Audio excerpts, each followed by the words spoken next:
Hello friends, welcome back to my YouTube channel. मैं हूं professor Nilesh आनंदवानी और आज हम मस्कुलर टिश्यू के बारे में डिटेल में स्टडी करने वाले हैं। तो चलिए स्टार्ट करते हैं मस्कुलर टिश्यू। सबसे पहले मस्कुलर टिश्यू होते क्या हैं? What is actually the muscular tissue? Muscular tissue are the type of a animal tissue which is found in our body in all the organ where there is a muscle is available. Like brain is muscular, heart is muscular, stomach is muscular, liver is muscular, kidneys are muscular, intestine, small intestine, large intestine, collectively we call bowel, they are muscular. Biceps muscle, triceps muscle, adductor muscle, abductor muscle, anus muscle, ये सभी हमारी body में ये muscle के ही type है। हमारी पूरी body मतलब ह्यूमन की बॉडी तकरीबन 40% मसल से बनी हुई है। Yes, it is true that complete human body means body weight of a human body 40% it is of muscle only. मतलब हमारी पूरी बॉडी में जितना भी वेट है, मतलब ये समझ लो कि हमारी बॉडी में जितने भी टिश्यूज हैं उनमें से 40% वेट मस्कुलर टिश्यू का होता है। A complete body's 40% weight is due to the presence of a muscular tissue and it is reality studied by the several scientist. Remember, study of a muscle is called myology. Study of muscle is called myology and structural and functional unit of a muscle cell is called sarcomere. I'll tell you everything in detail, don't worry. मैं सिर्फ ऊपर से भी introduction दे रहा हूं, उसके बाद हम डिटेल में देखेंगे। Remember, muscular tissue is made by several cells. These cells are called muscle cell. Now I'll tell you, muscular tissue is made by muscle cell and muscle cell also known as muscle fiber. Yes, muscular tissue is made by muscle cell and muscle cells are also known as a muscle fiber. I'll show you. This is muscle fiber. This one is also muscle fiber. This one is also muscle fiber. This one is also muscle fiber. This one is also muscle fiber.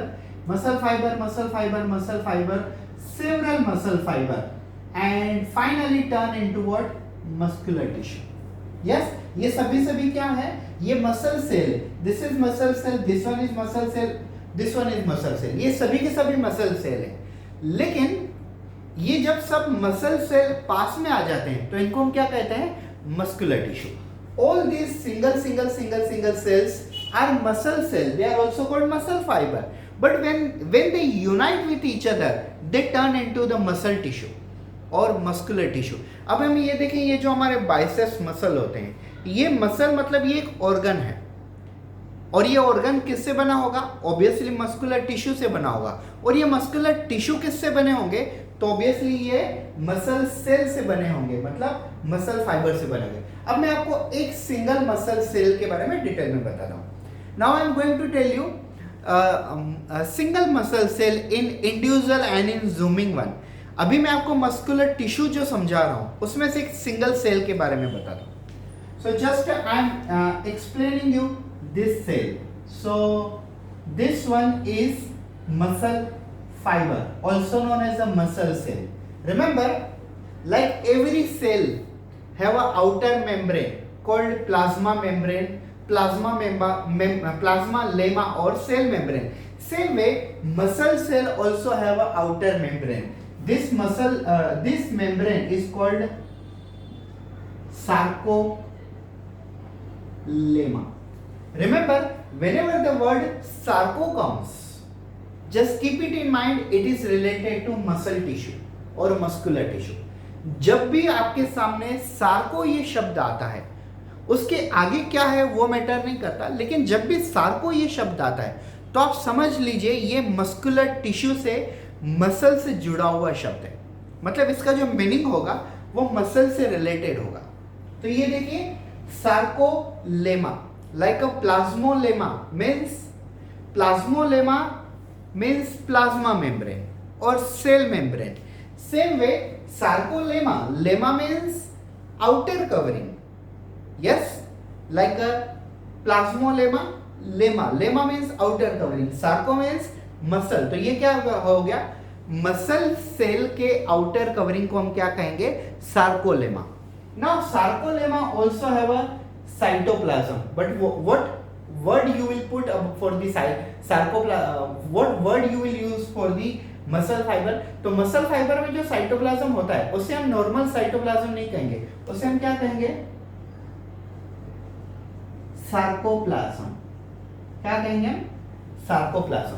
So sarcolemma is the outermost membrane of a muscle fiber or muscle cell which encloses large number of a cytoplasm. This cytoplasm in case of muscle fiber is called sarcoplasm. Remember, structural and functional unit of muscle fiber is called sarcomere. Structural and functional unit of a muscle fiber, every muscle fiber is called sarcomere. Cytoplasm of a muscle fiber is called sarcoplasm, which have centrally present nucleus. अब nucleus को nucleus ही कहते हैं, उससे Sarco nucleus ऐसा कुछ नाम नहीं होता है. यस, तो इतना ये सब क्लियर है. अब आपको मैं और एक दो चीजें बता दे रहा हूं. जैसे सेल के अंदर एंडोप्लाज्मिक रेटिकुलम होता है, सेल के अंदर जैसे एंडोप्लाज्मिक रेटिकुलम होता है, तो यहाँ पे हमें एंडोप्लाज्मिक रेटिकुलम नहीं बोलना है, हमें क्या बोलना है, we will called it as a sarcoplasmic reticulum. Yes, what we will called it as a sarcoplasmic reticulum. तो ये था basic things about the single cell. तो ये जो पूरा मस्कुलर टिश्यू है वो सिंगल मसल सेल से बना है, मतलब मसल फाइबर से बना है. और ये जो मसल फाइबर है वो सब सिंगल मसल फाइबर में ये सब चीजें अवेलेबल होती है, मतलब उनके अंदर mitochondria, endoplasmic reticulum, Golgi apparatus, ये सभी चीजें होंगी. Yes, this is the complete muscular tissue and this is the single cell of a muscular tissue. We call muscle cell or muscle fiber, and these are the organelles present inside the muscle fiber. I would like to tell you some important things. Muscular tissue are some muscular tissue are having single nuclei and some are having many nuclei, like a heart cell, human heart. Human heart is a uninucleated actually, but cells in the human heart are very closely connected to each other and therefore it look like a multicellular. I mean to say multinucleated. Human heart के अंदर cell के nucleus एक ही होता है, मतलब सभी sales के अंदर एक एक न्यूक्लियस ही होता है, लेकिन सेल इतने पास में, इतने क्लोजली कनेक्टेड है तो हमें ऐसा लगता है कि इनके अंदर काफी ज्यादा न्यूक्लियस है. ये मल्टी न्यूक्लिएटेड है, लेकिन वो यूनिन्यूक्लिएटेड ही होते हैं. Yes, muscular tissue are supplied by their blood vessels as well as supplied by their nervous supply. तो muscular tissue में blood supply भी होता है और muscular tissue में nervous supply भी होता है. Remember, muscular tissue gives us flexibility, relaxed. Yes, muscular tissue हमारी बॉडी में flexibility प्रोवाइड करते हैं और muscular tissue हमारी बॉडी में ये 4 फीचर्स प्रोवाइड करते हैं. Yes, muscular tissue provides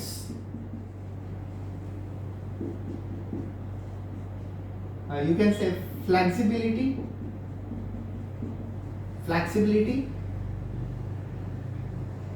elasticity, extensivity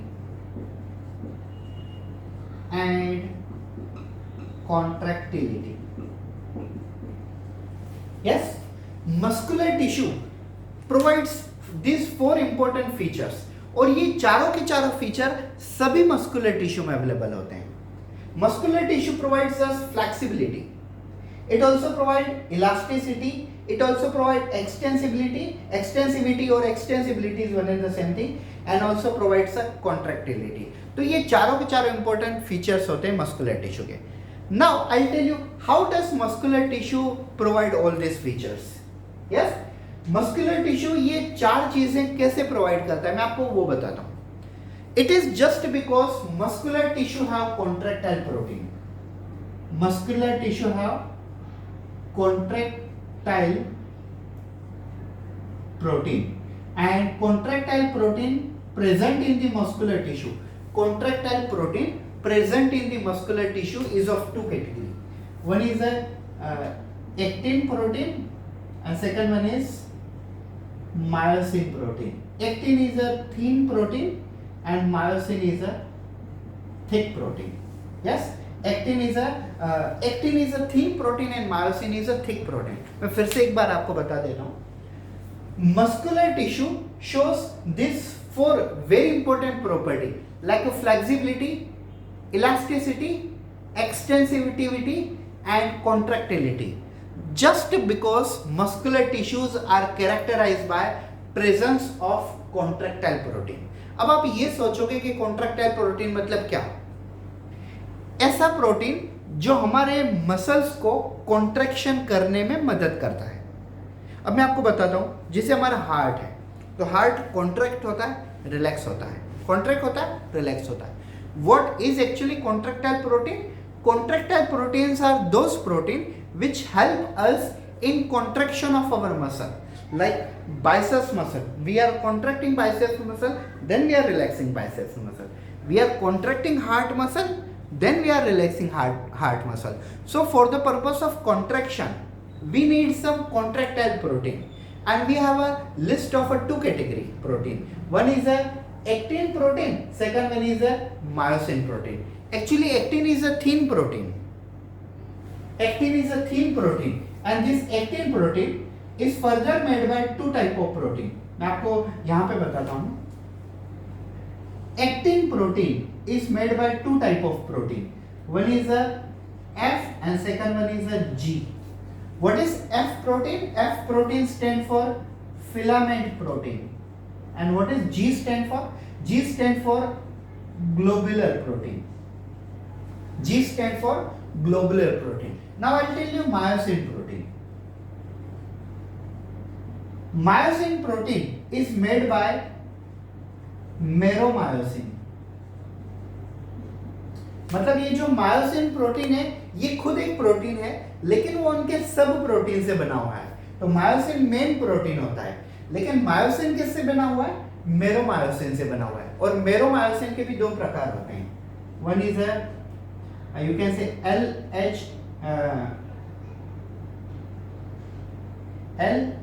LHMM and second one is HMM. Now what is what is LMM and HMM? L stand for light, MM stand for meromyosin, and H stand for heavy, MM stand for meromyosin. So myosin is a thick protein. Yes. Actin is thin protein. Actin is thin protein made by filament protein and globular protein. Myosin is a thick protein and it is further made by the meromyosin protein. And meromyosin is of two categories: light meromyosin and heavy meromyosin. Light meromyosin just because it has a low molecular weight compared to the heavy meromyosin. तो ये था हमारा muscular tissue. अब हम आगे बढ़ते हैं और हम देखते हैं कि how many type of muscular tissues are there. हम आगे बढ़ते हैं और देखते हैं कि कितने प्रकार के मस्कुलर टिश्यूज अवेलेबल होते हैं हमारी बॉडी में. तो चलिए देखते हैं डिटेल में.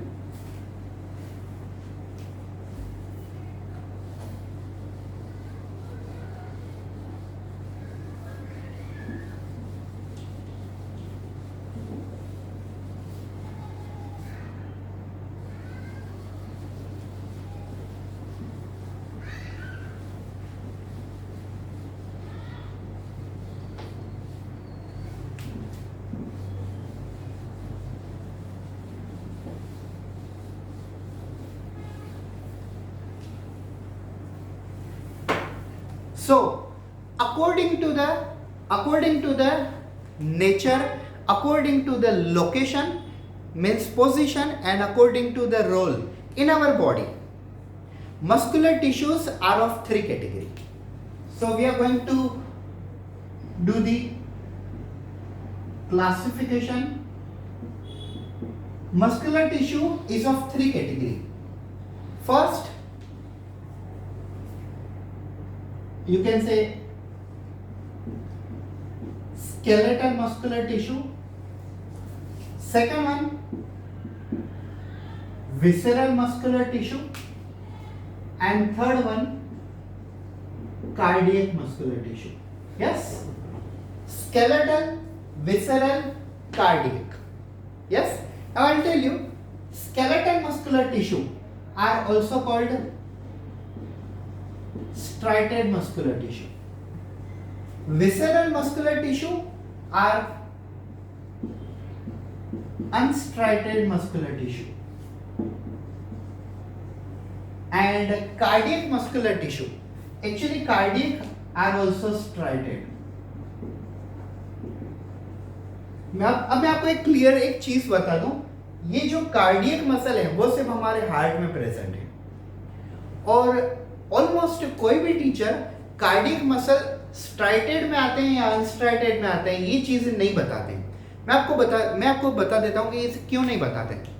जनरली स्ट्राइटेड और अनस्ट्राइटेड ये 2 चीजें चलती हैं, लेकिन कार्डियक मसल स्ट्राइटेड में आते हैं या अनस्ट्राइटेड में आते हैं वो कोई नहीं बताता। मैं आपको ये चीजें समझाता हूं।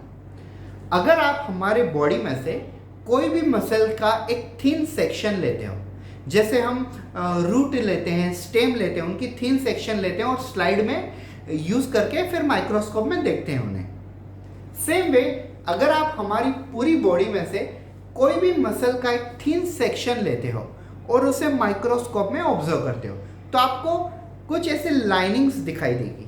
अगर आपको लाइनिंग दिखाई देती है, ऐसे टाइगर के ऊपर कैसे लाइनिंग्स होती है, अगर आपको ऐसी लाइनिंग्स दिखाई देती है तो उसे हम कहते हैं स्ट्राइटेड, और अगर लाइनिंग नहीं दिखाई देती है तो उसे हम कहते हैं अनस्ट्राइटेड।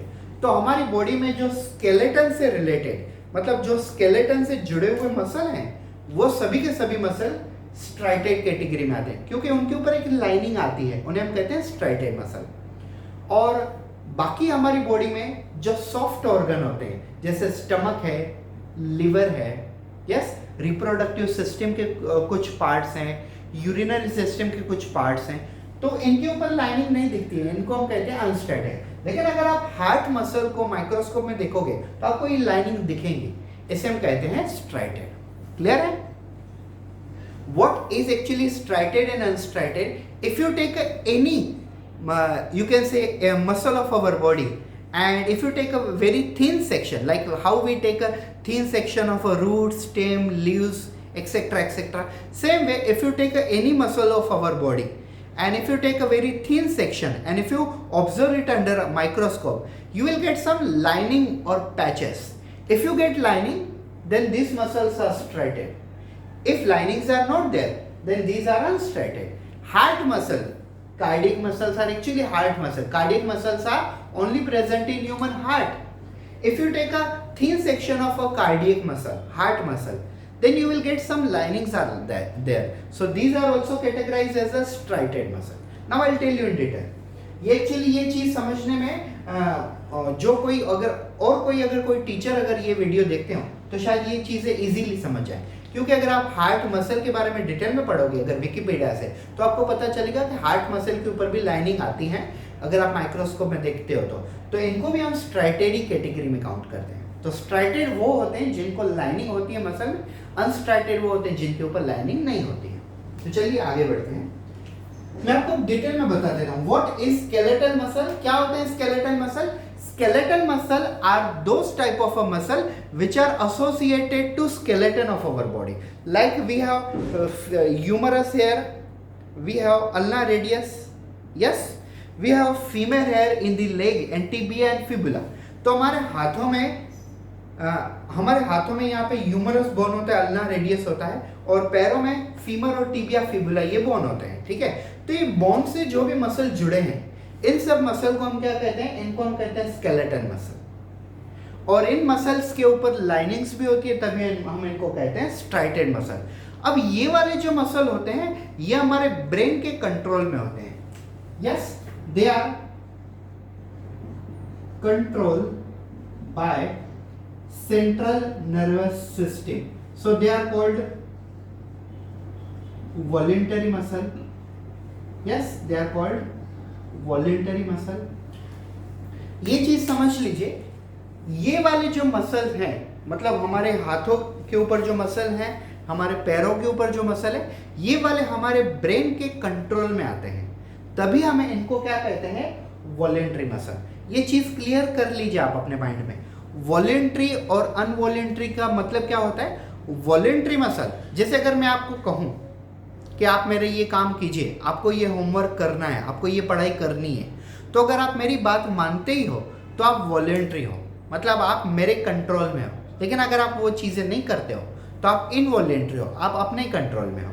यस, अगर कोई मसल, हमारी बॉडी का कोई मसल हमारे ब्रेन के कंट्रोल में है तो उसे हम क्या कहेंगे, वॉलेंटरी मसल। ब्रेन के कंट्रोल में मतलब स्पेशली सेंट्रल नर्वस सिस्टम के कंट्रोल में है।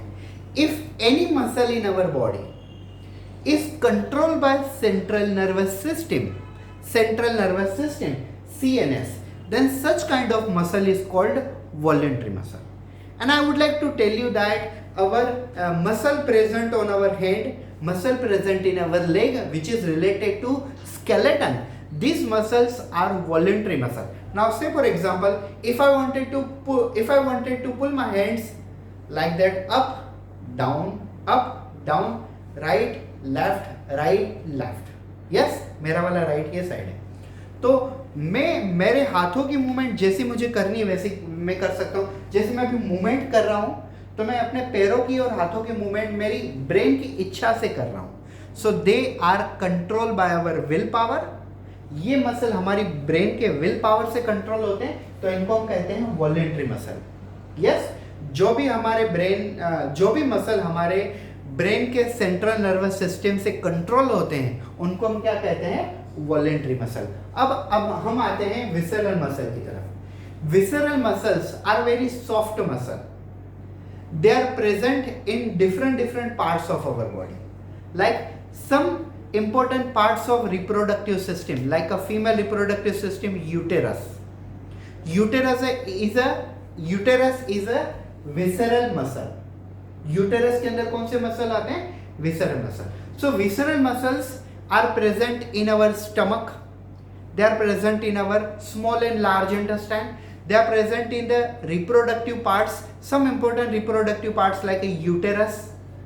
They are also present in some important parts of urinary system like a urinary bladder. I'll show you some example. Stomach, small and large intestine, small and large intestine. They are also present in uterus, urinary bladder, etc.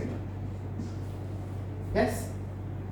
तो ये सब organ जो है, stomach, small intestine, large intestine, uterus, urinary bladder, ये जितने भी organ है, yes, इन सभी ऑर्गन, यूरिनरी ब्लैडर, ये जितने भी ऑर्गन है, इन सभी ऑर्गन के अंदर विसरल मसल है। अब मैं आपकी जानकारी के लिए मैं बता दूं, विसरल मसल मतलब क्या। Visceral muscles are soft muscle and they are not controlled by our central nervous system.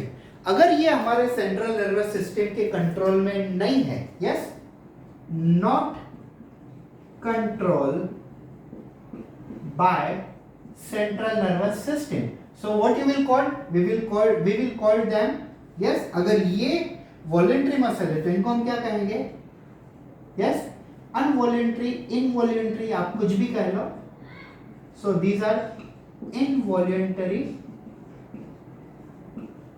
Muscle. ठीक है, ये कौन से वाले मसल हैं? ये इनवॉल्यूंटरी मसल है, मतलब ये हमारे ब्रेन के सेंट्रल नर्वस सिस्टम के कमांड के ऊपर नहीं चलते हैं, ये खुद ब खुद अपनी वर्किंग करते हैं. Involuntary muscles are those muscles which are not working by the central nervous system. They are working automatically, so they are involuntary muscles. Now we are moving towards the cardiac muscle. Cardiac muscles are only and only present in our heart. So they are only and only present in our heart, not anywhere in the body. तो ये हमारे सिर्फ heart के अंदर ही present होते हैं. Now I'll tell you, हमारे heart में भी 3 मसल होते हैं, मतलब हार्ट में 3 लेयर होते हैं. Outer layer is called epicardium which is made by epithelial tissue. Inner layer is endocardium which is also made by epithelial tissue. लेकिन बीच वाला जो होता है जिसे हम कहते हैं myocardium. So this myocardium is cardiac muscle. Remember हमारे हार्ट में एक पार्ट होता है जिसे हम कहते हैं SA node. What is SA node? Sinoatrial node, which is also considered as pacemaker. Remember, in our heart there is one organ is present called sinoatrial node, SA node, which is located close to the right auricle. When blood enters into the right auricle, sinoatrial node sends it and transfer signal to arterioventricular node, and then they transfer to the bundle of His and then finally Purkinje fiber. एक सीधी साधारण सरल भाषा में समझ लीजिए. Just try to understand in very simple language. When blood enters into the human heart, it touches to the sinoatrial node and then heart undergo pumping, heart undergo beating. Yes? लेकिन अगर हमारी बॉडी में साइनोआर्ट्रियल node खराब हो जाता है तो doctor हमें सजेस्ट करते हैं कि आप साइनोआर्ट्रियल नोड की जगह पर एक आर्टिफिशियल मशीन बिठा लीजिए. उस मशीन को हम कहते हैं पेसमेकर. और साइनोआर्ट्रियल नोड जैसे हमारी दिल की धड़कन को, मतलब हार्ट बीट को वर्किंग करने में यूज होता है, सेम वे पेसमेकर वो मशीन भी वैसे ही काम करती है. Cardiac muscles are totally involuntary in nature. They are not controlled by central nervous system, so they are involuntary muscle. हमारी बॉडी में कार्डियक मसल, हार्ट मसल जो है, मायोकार्डियम स्पेशली, ये हमारे सेंट्रल नर्वस सिस्टम की नहीं सुनते. our heart muscle or cardiac muscle, they are not controlled by our central nervous system, so they are also involuntary in nature. Yes. Now cardiac muscle have a specialized organ called SA node. मतलब हमारे heart के अंदर our heart have a SA node, one organ called sinoatrial node. The function of a sinoatrial node is to start heart beating. And in case if our sinoatrial node becomes inactive or do not work, that time doctor suggests us to put a pacemaker, one electrical device, one machine. They used to put this device, pacemaker machine, in our heart, same site where there is a presence of SA node, because sinoatrial node, what it does, same function is carried out by the pacemaker. हमारी body में साइनोआर्ट्रियल node जो काम करता है वही function pacemaker भी काम करता है. तो डॉक्टर हमें सजेस्ट करते हैं कि साइनोआर्ट्रियल नोड की जगह पर आप पेसमेकर बिठा लीजिए, क्योंकि ये हमारे हार्ट को वर्किंग में काम में आता है. तो ये थे हमारे मस्कुलर टिश्यू का classification. Skeletal muscle, they are only present on skeleton. They are striated because they are having lining, they are controlled by central nervous system, so they are voluntary muscle. Visceral muscle are present in several parts of our body. They are unstriated because they do not have any lining, but they are not controlled by our brain or central nervous system, so they are involuntary. Cardiac muscles are only present in our heart, but they are not controlled by our central nervous system, so they are involuntary. But they are also showing some lining, so they are also striated. They comes under striated muscles. So thank you so much for watching this video. It was about muscular tissue in detail. Have a good day.